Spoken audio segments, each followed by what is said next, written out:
नमस्कार मित्रांनो, ठरलं तर मग या मालिकेच्या आजच्या भागात आता अर्जुने सायलीला फायनली जामीन मिळवून दिला. सायली आता तिच्या घरी गेली आहे. बर का, आणि कुठल्या बेसिसवर सायलीला जामीन मिळाला हे त्यांनी आता दाखवले. पूर्ण डिटेलमध्ये ऐका. तर अर्जुनने आता त्या सोनलच्या जन्माचा दाखला कुठून आणला हा प्रश्न पडला होता आपल्या सगळ्यांनाच. तर अर्जुनने सरकारी हॉस्पिटल मध्ये आणलाय जिथे या सोनलचा जन्म झाला होता. सोनलच खरं नाव अर्चना आहे. बर का प्रेक्षकांनो, बघा तर अर्जुन तो जन्माचा दाखला कोर्टात सादर करतोय आणि जजला सांगतोय. अर्जुन सांगतो तो जेव्हा वडगावला पोहोचला होता तेव्हा तिथे त्याला एक इसम भेटला. शेजारी असतो तो अर्चनाच्या आई वडिलांचा शेजारी, आणि त्याची बायको सगळी माहिती देते. बर का अर्जुनला. बघा मंडळी, अर्जुन म्हणतो मी वडगावला गेलो, आजूबाजूच्या लोकांना विचारलं तेव्हा लक्षात आलं की त्यांनी 42 वर्षांपूर्वी वडगावच घर सोडलंय आणि कोणालाच माहिती नव्हतं की सध्या ते कुठे आहेत. पण मिलॉर्ड, त्या गावात आम्हाला एक माणूस भेटला आणि त्या माणसाने आमची बरीच मदत केली. आता तो माणूस काय म्हणाला अर्जुनला हे त्यांनी इथे दाखवलाय. अर्जुन विचारतो तुमच्या या घरातल्या लोकांशी काही संपर्क होता का? आता वडगावचा सीन दाखवला. बर का त्यांनी प्रेक्षकांनो. अर्जुन गेला होता ना रात्री तिथे विचारपूस करायला. तो सीन बघतोय आपण. अर्जुन विचारतो त्यांना तुम्ही संपर्कात नाही आहात का यांच्या? त्यावर तो माणूस म्हणतो नाही, पण माझी बायको आणि या सुनीलची बायको म्हणजे अर्चनाची आई दोघी चांगल्या मैत्रिणी होत्या. तिला काही माहीत असेल माझ्या बायकोला तर आवाज देतो. आता त्या माणसाने त्याच्या बायकोला आवाज दिला. त्याची बायको बाहेर येते.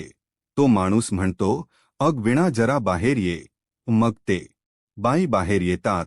बर का, मग ते त्या बाई बाहेर येतात घराच्या. तेव्हा ते इन्स्पेक्टर म्हणतात मी इन्स्पेक्टर खरात आहे. तुमची इथे मैत्रीण राहत होती ना सुषमा? मी त्यांच्याबद्दल चौकशी करायला आलोय. त्या कुठे राहतात तुम्हाला काही कल्पना आहे का? त्यावर आता ही बाई काही बोलेना. तर मग त्या बाईचा नवरा म्हणतो अग तुला काही माहिती असेल तर सांगून टाक. मग ती बाई म्हणते सुषमा आणि तिचे मिस्टर इथून निघून गेले. त्यानंतर काही मला माहिती नाही ते कुठे गेले काय गेले. मी तिला एकदा फोन करायचा प्रयत्न केला पण तिचा फोन बंद होता. अर्जुन म्हणतो त्यांना एक लहान मुलगी होती ना? त्यावर या ताई म्हणता हो ना, हो ती मुलगी अगदी माझ्या अंगा खांद्यावर खेळलेली आहे. तिला मी तिच्या जन्मापासून बघितलाय ना? त्यावर अर्जुन म्हणतो जन्मापासून म्हणजे तिचा जन्म इथे झालाय इकडच्या हॉस्पिटलमध्ये? त्यावर या बाई म्हणतात नाही, इथे नाही, इथे जवळच एक मांजरगाव म्हणून आहे तिथे झाला त्या मुलीचा जन्म. आणि मला चांगला आठवत्य, व्यवस्थित आठवत्य. तेव्हा राजन भाऊजी कुठल्या तरी कामासाठी गेले होते पुण्याला. सुषमा एकटीच घरी होती आणि तिला अचानक कळा सुरू झाल्या. तिचं नाव मांजरगावच्या सरकारी हॉस्पिटलमध्ये नोंदवलं गेले. हे मला माहीत होतं. मीच तिला तिथे घेऊन गेले आणि तिथेच अर्चनाचा जन्म झाला. त्यावर अर्जुन म्हणतो इन्स्पेक्टर खरात आपल्याला मांजरगावाला सोनलच्या जन्माचा दाखला मिळू शकतो? त्यावर आता ही बाई म्हणते कोण सोनल? मी तर अर्चनाबद्दल बोलते. त्यावर अर्जुन म्हणतो हो ताई, तुमची जी अर्चना आहे ना तीच आमची सोनल आहे. अर्जुनने त्या बाईला असं सांगितलं आणि हा सीन इथे समाप्त झाला. अर्जुन आता कोर्टात सांगतोय मी आणि इन्स्पेक्टर खरात त्यानंतर मांजरगावच्या सरकारी हॉस्पिटलमध्ये गेलो आणि तिथले रेकॉर्ड चेक करायला लागलो. खूप वेळ शोधाशोध केल्यानंतर आम्हाला सोनच्या जन्माचा दाखला फायनली मिळाला आणि अशा पद्धतीने अर्जुनला सोनलच बर्थ सर्टिफिकेट मिळालंय. आणि बर्थ सर्टिफिकेटवर लिहिलेलं असतं की 2 मे 2005 हा तिच्या जन्माचा पुरावा आहे, म्हणजे जन्म तारीख वगैरे आहे. आणि ते त्याने कोर्टात सबमिट केलं. यावरून असं सिद्ध होत बर का प्रेक्षकांनो की सोनल ही अल्पवयीन नाहीये. ते जज साहेब चेक करतात तो दाखला. आणि आता अर्जुन पुढे सांगतो म्हणजे 2008 साली जेव्हा जत्रेत आग लागली तेव्हा सोनलच वय 3 वर्ष होतं आणि 2026 आता या वेळेला तिच वय 21 वर्ष आहे. आता हे सांगितल्यानंतर सगळ्यांनाच आनंद झालाय. अर्जुन म्हणतो हे सिद्ध होते की सोनल अल्पवयी नाहीये आणि माझ्या क्लायंट सायली सुभेदार यांच्यावर पोक्सोचा कायदा लागूच होऊ शकत नाही. मिलंड आता अर्जुनने हे सांगितल्यानंतर सायलीला खूप आनंद झालाय, घरच्यांना आनंद झालाय. अर्जुन म्हणतो मी कोर्टाला विनंती करतोय की सायली सुभेदारांना लगेच जामीन मिळावा. इम्युनिटी बेसिसवर काहीतरी तो सांगतोय बर का, आणि म्हणतोय की त्या 7 महिन्याच्या प्रेग्नंट आहे. त्यामुळे या सगळ्या गोष्टींचा विचार करण्यात यावा. मिल दट्स ऑल एवढं बोलून अर्जुन खाली बसलाय. मग आता ते जज थोडा वेळ विचार करतात आणि शेंडे वकिलाला म्हणतात तुम्हाला काही बोलायचं आहे का यावर. शेंडे वकील आता ते शेंडे वकील काय बोलतात बघा. ते ॲडव्होकेट शे समोर येतात आणि आता म्हणतात येस माय लॉर्ड, मला बोलायचं आहे. सोनल ही अल्पवयीन नाहीये हे सिद्ध जरी झालं असेल तरी सायली सुभेदार यांच्यावर मुलींची तस्करी करण्याचा गुन्हा अजूनही लागू आहे, कारण अजून त्या बाकीच्या मुली सापडलेल्या नाहीये. हा गुन्हा गंभीर आहे. मिलॉन सुरेशच्या स्टेटमेंट वरून आपण विचार करू शकतोच की मानसी नावाची मुलगी आहे, अजून आहे, आणि ती सापडलेली नाहीये, आणि ती तर अल्पवयीन असू शकते. त्यामुळे पॉक्सो हटवून यांना जामीन देण्याचा प्रश्न येतच नाही. अर्जुन आता ऑब्जेक्शन घेतो बर का आणि म्हणतो ऑब्जेक्शन मिल्ड. पोलिसांना त्या मुली सापडल्यात आणि अल्पवयीन आहे त्या मुली. असा कुठलाही पुरावा नाही सापडलेला अजून. अर्जुने यांचे दावे खोडून काढलेत. अर्जुन म्हणतो पोलिसांना अजूनही त्या मुली सापडलेल्या नाहीयेत आणि त्या अल्पवयीन आहेत याचा पुरावा अजून काहीही नाही. आणि तसंही सोनलच्या बाबतीत जे झालं ते त्या मुलींच्या बाबतीत होणार नाही. हे कशावरून? आणि माझ्या क्लायंट सायली सुभेदार यांना जेलमध्ये ठेवणे योग्य नाहीये, कारण त्यांच्यावर कुठलाच क्रिमिनल रेकॉर्ड नाहीये. अर्जुनने आता असं सांगितल्यानंतर जज पण आता विचार करायला लागतात. अर्जुन म्हणतो माझे क्लायंट पडून जाण्याचा विचारच करू शकत नाही. पनवेलमध्ये त्यांचं राहत घर आहे, त्यामुळे कोर्टाने त्यांना बेल द्यायला काहीच हरकत नाही. शिवाय त्या 7 महिन्याच्या प्रेग्नेंट सुद्धा आहे. या सगळ्या गोष्टींचा विचार करण्यात यावा. दट्स ऑल मिलॉट असं म्हणून अर्जुन खाली बस. आता जज साहेब त्यांचा निर्णय देतात बर का. मंडळी थोडा वेळ पॉज घेतलाय, थोडासा सस्पेन्स ताणलाय. मग ते जज साहेब बोलायला लागतात की मुलींच्या तस्करीचा आरोप जरी सायली सुभेदारांवरून हटला नसला तरी मुलींच्या तस्करीचा आरोप सायली सुभेदारांवरून हटला नसला तरी पण बाकीच्या मुली अजून सापडलेल्या नाहीयेत. सोनल अल्पवयीन आहेत हे सिद्ध झालेलं आहे, पण तरी बाकीच्या मुली सापडलेल्या नाहीये आणि त्यातली एक मुलगी अल्पवयीन असू शकते याचा संशय आहे. त्यामुळे सायली सुभेदारांवर पोक्सोचा कायदा हटवला जात नाहीये असं जज साहेब सांगतात आणि पुढे म्हणतात या बाबतीत कोर्ट बचावाची भूमिका घेत आहे. आणि आता सोनलच वय 21 वर्ष असल्याचे पुरावे समोर आलेत, पण गायब असलेल्या मुलीचे कुठले पुरावे अजून कोर्टाकडे नाहीयेत आणि आरोपी पनवेल सोडून कुठेही जाण्याचा धोका दिसत नाहीये. त्यामुळे हे कोर्ट सायली सुभेदारांची जामिनावर मुक्तता करत आहे. असं कोर्टाने निकाल दिल्यानंतर सगळ्यांनाच आनंद झालाय बर का. प्रेक्षकांनो, म्हणजे सुभेदारांना आणि बाकीच्या विलन्सला खूप टेन्शन आलंय आणि यांची चांगलीच धांदल उडाली आहे. पुढच्या सीनमध्ये त्यांनी दाखवलाय. आता तेजस साहेब पुढे म्हणतात की तसेच कोर्ट कुठल्याही बाबतीत हलगर्जीपणा खपवला म्हणजे खपवून घेणार नाही आणि पोलिसांना ताकीद देते की सगळ्या गोष्टी निगराणीमध्ये तपासा वगैरे.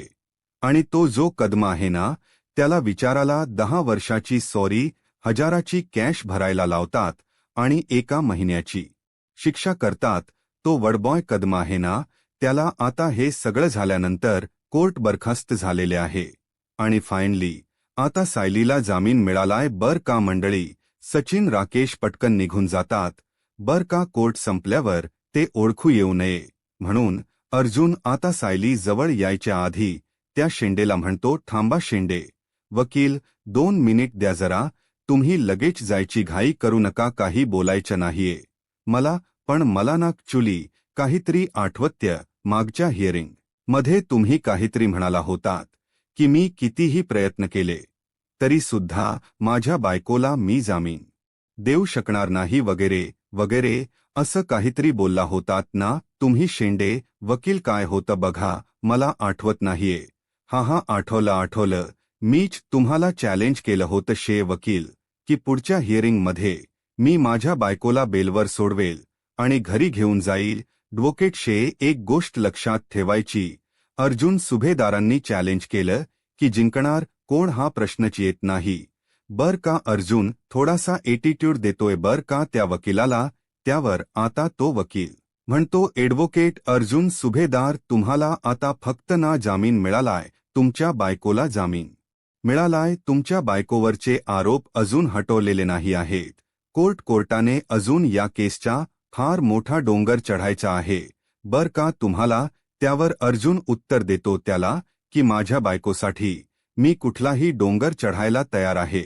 आता माझं पुढचं चॅलेंज ऐकून घ्या मी माझ्या बायकोला निर्दोष मुक्त करणारच. अर्जुनने आता शेंडे वकिलाला दुसर चॅलेंज केले आणि म्हणतोय अख्ख्या जगाला कळणार आहे आता की माझ्या बायकोवर केलेले सगळे आरोप खोटे आहेत. हे चॅलेंज आहे ॲडव्होकेट अर्जुन सुभेदारांच नाही एक्सेप्ट करा चॅलेंज असं म्हणून तो त्याचा हात पुढे करतो पण शेंडे वकील मात्र हात न मिळवताच निघून जातो. आणि मग शेंडे वकील गेल्यानंतर प्रतापराव लगेच सायलीला म्हणतात अभिनंदन. सायली म्हणते अभिनंदन माझं नाही तुमच्या मुलाचं करा.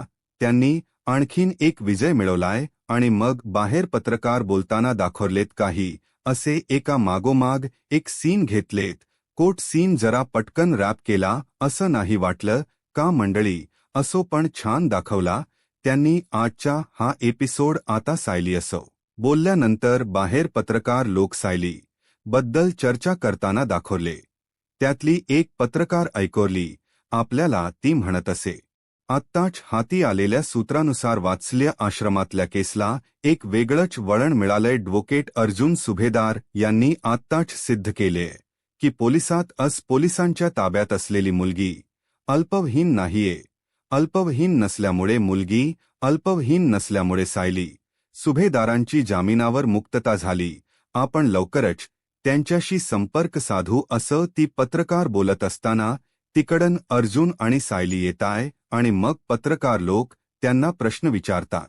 आता सायलीला विचारण्यात येतं की मिसेस सुभेदार तुमच्या मिस्टानी यांनी तुम्हाला जामीन मिळवून दिलाय तुमच्या मनात काय भावना आहे. सायली म्हणते ॲडव्होकेट अर्जुन सुभेदार यांनी मला जामिनावर सोडवलं यात मला काही आश्चर्य नाहीये. मला खात्रीच होती की अर्जुन सुभेदार मला जामिनावर सोडवतीलच आणि या केस मधन पण ते मला निर्दोष मुक्त करतीलच. त्यावर आता दुसरी पत्रकार म्हणते तुमच्यावरचे आरोप खूप गंभीर आहेत. तुम्ही खरंच निर्दोष मुक्त व्हाल या केस मधन वाटत तुम्हाला. सायली म्हणते माझ्या नव्यावर आणि माझ्या वकिलावर पूर्ण विश्वास आहे. अर्जुन म्हणतो या आधी सुद्धा आमच्यावर बरेच आरोप करण्यात आले होते पण ते सगळे आरोप कोर्टामध्ये आम्ही सिद्ध केलेत की खोटे आहेत. सायली वरचे सुद्धा सगळे आरोप खोटे आहेत आणि लवकरच मी हे कोर्टात सिद्ध करेलच. आता पत्रकार लोक पुढे काही प्रश्न विचारणार तेवढ्यात अर्जुन आणि सायली प्रतापराव कल्पनाताई सगळे तिथून निघून जातात. सायली आता घरी आली आहे. सायली घरी आल्याही गौरी पटकन तिला बिलगते आणि मोठ्याने ओरडते सायली ताई. सायलीला ऑक्शन करण्यासाठी अस्मिता आणि ती श्वेता आली बर का. बाहेर बघा मंडळी आता सायलीच छान स्वागत होत इथे. अस्मिता आता सायलीच्या ऑक्शन करते आणि म्हणते वेलकम बॅक सायली तू घरी येणार आहेस आमची खात्री होती. अश्विन म्हणतो हो वहिनी आम्ही आतुरतेने तुझी वाट बघत होतो. मग श्वेता पण तिथेच आहे बर का. श्वेता काही बोललेली नाहीये. अर्जुन म्हणतो बायको चल आता सगळं घर तुझी वाट बघत होतं. अर्जुन आता सायलीला अगदी प्रेमाने आणि सन्मानाने घरात घेऊन आलाय. इकडे आता प्रिया आणि राकेशच बोलणं दाखवल आपल्याला. मध्येच हा सीन प्रिया आलीये बर का राकेशला भेटायला. आता राकेश हिला भेटायला का गेला तेच कळलं नाही. मला हिला कळलंच होतं ना. प्रेक्षकांनो, जामीन मिळालाय म्हणून साहिलीला मग हिला लागली भेटायला जायची काय गरज होती. बर गेला भेटायला आण कानाखाली खाऊन आला बिचारा. प्रिया आता राकेशला पाहिल्या त्याच्या कानाखाली वाजवते. बर का त्याला कळतच नाही नेमकं झालं तरी काय. तो आता त्या कॉन्स्टेबल बाईकडे बघायला लागतो आणि मग प्रियावर चिडतो. पण यांनी आता असं ठरवलं सगळ्या सायली अर्जुनच्या शत्रूंनी की आपली एकीही कायम ठेवायची. पण महिप्त बाबा मात्र आता चिडलाय, सॉलिड चिडलाय. आता प्रिया राकेशला मारते आणि म्हणते, काय रे देव, जेव्हा अक्कल वाटत होता राकेश तेव्हा तू सुमनच्या चकल्या हॉस्पिटलमधल्या वॉर्ड बॉयला नीट मॅनेज कर, पण नाही, तू नाही केलंस नीट मॅनेज. तो अर्जुन नाका खालून घेऊन गेला आपल्या सायलीला. त्यावर राकेश म्हणतो, अग बेल मिळाली फक्त सायलीला, ती काय सुटली नाहीये. प्रिया म्हणते, बेलच मिळाली ना, इथे कुठे राहिली ती, मला इथे बघायचं होतं तिला सडताना. तुला जमलच नाही यार 2 दिवस, पण मला तुम्ही हे सुख उपभोगू दिलं नाहीये. ती गेली ना, ती सायली घरी गेली. मी का नाही गेले घरी, माझं पण घर आहे ना ते. अरे ती तिथे, मी इथे, मी का सहन करू हा अन्याय, का सहन करू मी हा अन्याय. आता महिप्तचा सीन दाखवला बर का. महिप्त म्हणतो, मी हे सगळं कसं सहन करायचं दीक्षित. तो अर्जुन सुभेदार कोर्टात पुन्हा जिंकलाय. हे प्रकरण आता वाढणार आणि याचा फटका महिप्त शिकलेला नाही तर महिप्त बाबाला बसणार. तुमच्या सगळ्यांच्या नादी लागलं, या फंद्यात पडलो मी. आता हे प्रकरण जर माझ्या अंगाशी आल ना दीक्षित तर मी वाटोळ करेल बर का तुमच्या सगळ्यांच. सचिन लगेच म्हणतो, नाही अण्णा, तुम्ही का टेन्शन घेऊ नका, यावेळेला असं काही होणार नाहीये. महिप्त बाबाच्या रेप्युटेशनला धक्का लागणार नाहीये. तुमचा काही संबंध नाही हो या प्रकरणाशी आणि जोड तुमचा संबंध जोडला पण जाणार नाहीये.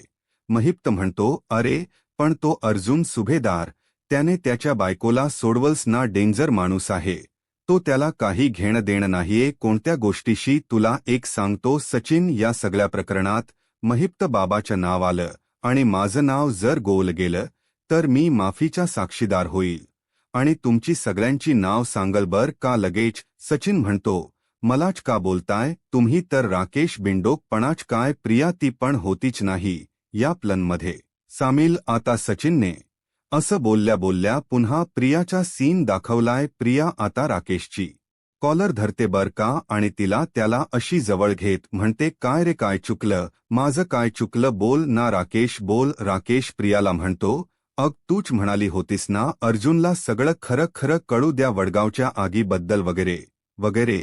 तो अर्जुन गेला ना मग वडगावला, त्याने सगळं शोधून काढलं ना. जर वडगाव हे गावच सांगितलं नसता अर्जुनला तर हा सगळा प्रश्न उद्भवलाच नसता. प्रिया तूच काढलंस हे सगळं, अर्जुनला खरं बोलायचं ते राकेशने. असं बोलल्या प्रिया म्हणते, तू ना राकेश अक्कल शून्य, ते अक्कल शून्यच राहणार बघ. अरे खेक इन्स्पेक्टर आणि तो सुरेश जर सोनलला आश्रमात आणायला गेलेले असताना आश्रमात पकडले गेले असते ना तर सायलीच्या ऐवजी तू आणि सचिन इथे जेलमध्ये असता आज. आता महिप्तचा सीन दाखवला पुन्हा एकदा. महिप्त म्हणत असतो, राख होणार, राख सगळ्यांची राख होणार आणि त्यात सगळ्यात आधी महिप्त बाबाची आहुती जाणार. सचिन म्हणतो, नाही हो अण्णा, असं काही होणार नाहीये, तुम्ही उगाच एवढे टेन्शन घेताय, असं काहीच होणार नाही.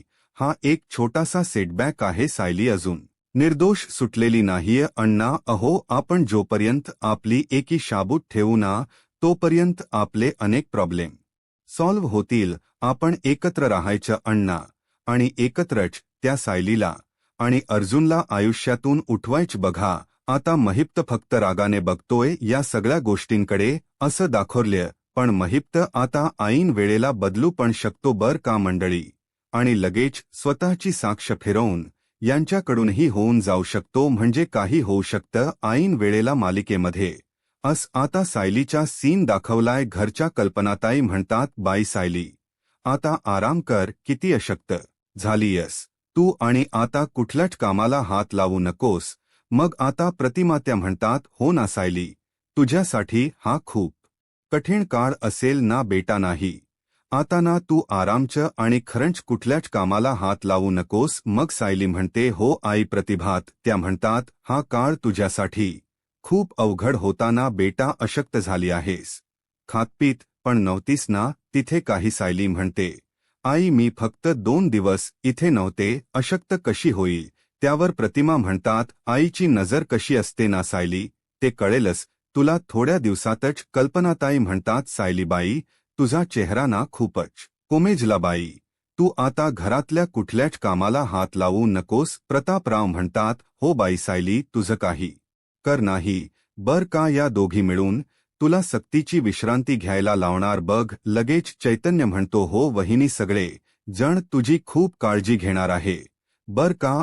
आमच्याकडे तर कोणी बघणार पण नाहीये. तसं आम्हाला आधीच कोणी भाव देत नाही आणि आज तर आम्ही चक्कर येऊन पडलो तरी आम्ही काही बघणार नाही. म्हणजे आमच्याकडे कोणी बघणार नाहीये. अश्विन म्हणतो, हो ना लगेच. चैतन्य म्हणतो, आम्हाला जर उचकी लागली ना तर लगेच. अश्विन म्हणतो, अरे आपल्याला ढकलून दादा. सायली वहिनीला पाणी द्यायला पुढे जाईल. बाबा लगेच. आता अस्मिता म्हणते, चला अर्जुन आता घरात दिसेल. एवढ्या दिवसापासून घरात दिसलाच नाहीये. सायली म्हणते, अगं काय झालं? माझ्यासाठी पुरावे गोळा करत होते ना हे. अस्मिता म्हणते, माहिती आहे का मला गंमत केली. सायली म्हणते, या कठीण काळामध्ये तुम्ही सगळे जण माझ्या पाठीशी उभे होतात म्हणून मला शक्ती मिळाली आहे. आणि बघा घरचा सीन त्यांनी इथे संपवला. आता पुन्हा शेवटचा सीन दाखवताय. ते राकेश म्हणत असतो, हे बघ प्रिया आता जे झालं ते झालं. आता पुढे काय करायचं ते सांग. प्रिया म्हणते, तू विचार कर. तू बरोबर विचार करावा ना, एवढी तुझी लायकी नाहीये. राकेश म्हणतो, प्रिया तू मला काही बोल ग पण एक गोष्ट खरी आहे बर का. आपण आता असं एकमेकांच्या सोबत राहायला हवं कारण एकी आपली ताकद आहे.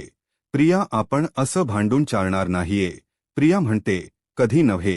ते बरोबर बोललास राकेश. आपल्यात खूट पाडून चालणार नाही.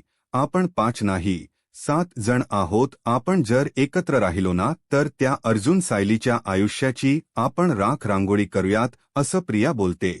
आणि आजचा हा एपिसोड इथे संपून जातो. काय प्रेक्षकांनो, प्रिया फक्त स्वतःचा बदला काढण्यासाठी अर्जुन आणि सायलीला त्रास देते बर का. म्हणजे तिला आत्मिक सुख मिळावं म्हणून ती हे सगळं करतीये. बाकी काही संबंध नाहीये बर का कुठल्याच गोष्टींचा असो. आता पुढच्या प्रोमो त्यांनी दाखवले की सायली अर्जुन. सायली म्हणते, अहो आपल्याला आता बाकीच्या मुलींना शोधावं लागेल बर का लवकरात लवकर.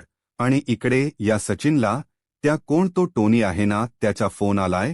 तो टोनी म्हणतोय, आता ना आपण पटकन ते लोकेशन बदलू आणि मुलींना हलवू. आणि इकडे सायली आता अर्जुनला म्हणते, जो कोणी हा प्लन करतोय ना त्याच्या आधीपासून माझ्यावर बारीक लक्ष दिसतंय बर का. आणि श्वेता यांच्या रूमला कान देऊन ऐकत असते. आता पुढे काय होईल हे पाहायला ताच माझा महाराष्ट्र या यूट्यूब चॅनलला सबस्क्राईब करा. धन्यवाद.